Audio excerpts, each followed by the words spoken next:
Hi everyone, welcome to my channel. In this tutorial video, I'm going to show you how you can log in into the ATT account. For that, you'll need to open any web browser on your device. For now, I'm opening the Chrome browser.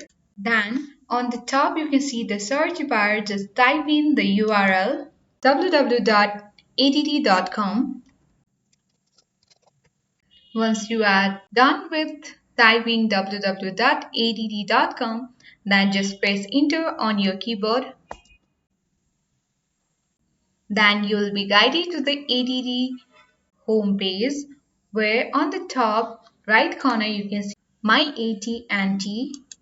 Just click on it. Then here you can see the sign in option. Just click on it. Once you click on the sign in option, then the sign in page will appear on your screen. Then here you'll need to enter your user ID.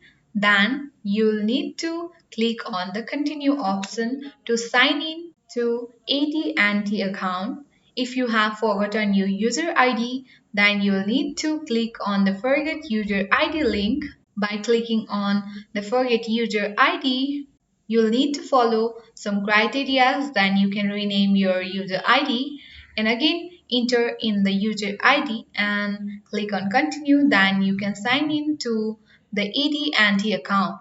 This was it guys. If you find this video useful, then don't forget to give a thumbs up. If you are new to my channel, then subscribe it for more tutorial videos. Thank you.